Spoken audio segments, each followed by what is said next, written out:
Hello everyone, my name is Nguyễn Ngọc Uyên Vy and I'm going to start my speaking test.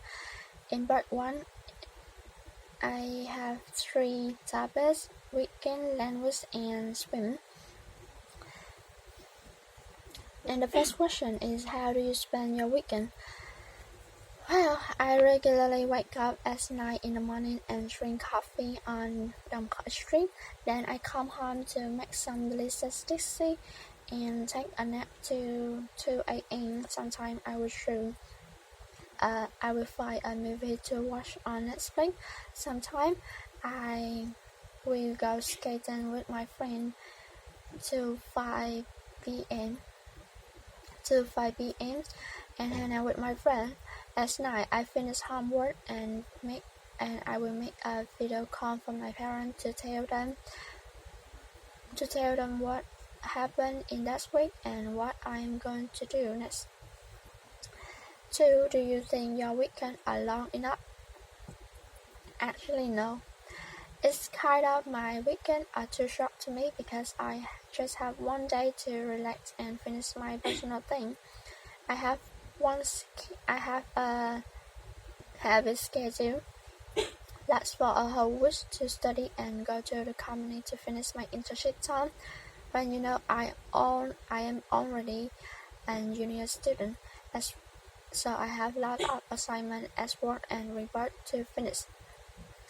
Next question is, how important do you think it is to have free time as the weekend? Personally, I ensure it's necessary to have free time as the weekend because I have to study and work on a weekday, so I need a day to refresh my body to ready for a new day. And the next topic is language. How many languages can you speak? Firstly, I can speak Vietnamese and English really fluently because I am studying English language at TDTU. Besides, I can speak broken Chinese and Korean.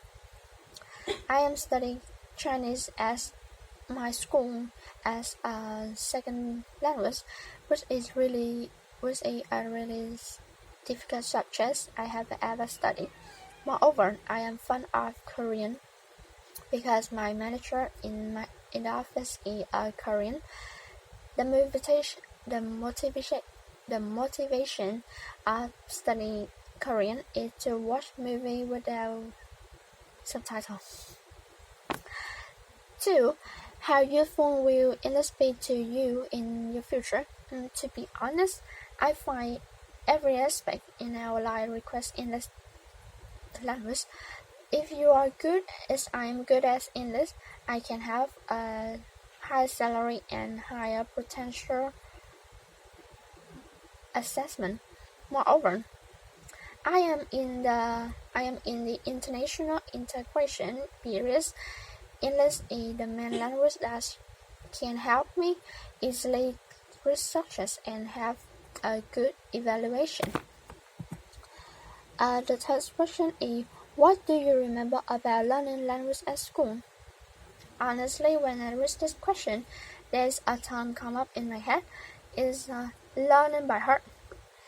Because I have studied English since I was in grade 3, teacher has taught me to remember all vocabulary and structure and sentences by heart. As a result, I make sure many students have to learn by heart all the time before the exam, instead of getting the boy and understanding lesson. The fourth one is, what do you think would be the hardest language for you to study? Well, there are so many difficulties that I have met when I study English. It can be said English is so easy to study, but sometimes academic English really challenges me. Like, I had to understand and get on well with this language like I do studying Vietnamese. Okay, next topic is swimming. Did you learn to swim when you were a child? Yes, I did. My hometown is a province by the sea, but there were so many drowning accidents, so my father decided to teach me to swim when I was 7 years old. There were so many memories to talk about that. I remember I felt so scared and cried so hard when he tried to put my head down under the water to teach me how to keep my breath as long as possible. How often do you go swimming now? Well, actually, I rarely go swimming now because of my heavy schedule at school and at work. Recently, my friend and I went to dancing water park to play game, and that's where my recent time to go swimming. Test one is, what places are there for swimming where you live? There are 2 swimming pools about 700 meters from my home, but we rarely come over because we are afraid of the low quality pool and the cleanness. Do you think it would be more enjoyable to go swimming outdoor or indoor pool? Personally, I would like to enjoy the atmosphere when I go swimming outdoor. The noisy atmosphere will lift my mood up and make me feel better. Part 2. Well, I'm going to introduce you a famous website where I could buy many things online named Shopee. Shopee is an e-commerce trading platform which is owned by SEA Group and founded by Forrest Lee. This Shopee platform helped me a lot, helped me to find stuff and really easy and conveniently. As of 2017, Shopee has recorded 80 million application downloads in Vietnam more than 6 million times. I can find many kind of products on Shopee follows many hashtags like fashion, technologies, cosmetics, households, and I also buy a lot of products like crop top, t-shirts, pants, some customer stuff. As you see right now, I'm wearing a cute shirt that I bought on Shopee. The most famous product that I bought is a vacuum machine. Cost about 5 million for my mother. That machine look really modern and nice, and that's the first one. And that's the first present I bought for my mother. Sometimes I use Shopee to pay for bill through my bank account and payment app named AirPay, and it gets faster and easier than paying cash when shipper delivery product, but I'm not at home.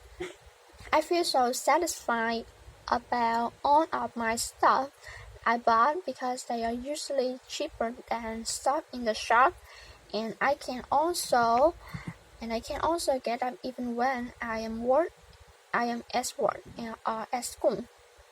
So, however, there are also many problems I have met when I go shopping online. For instance, they would not deliver the right product that I order, or the shop will play full. The consumer with the product has a lower quality to earn money. Okay, move on to the third part, part 3. I have 3 questions. The first question is, why do you think online shopping has become so popular nowadays? Yes, I do think online shopping become more and more popular nowadays. Online shopping has bring people many benefits. Buying things online are not time consuming. Moreover, people can have more choice of their product. They can shop the Shopee website to check the prices without asking for the shop later in station to buy things with the cheapest prices. Okay, next is, why do many people today keep buying things which they do not need? Oh, I believe all of the shopping platform has used this trick to attract the customer to buy their product. Some supplier shopping will increase their true prices to twice or thirds, and then they sell the product like 30%, 50%. In this way, customer will think those things are sold with the lowest price and they will use them later. So they decide to buy them, but in fact, they never use them. The question 3 is the last one I have. How possible is this to avoid the cost culture of consumerism?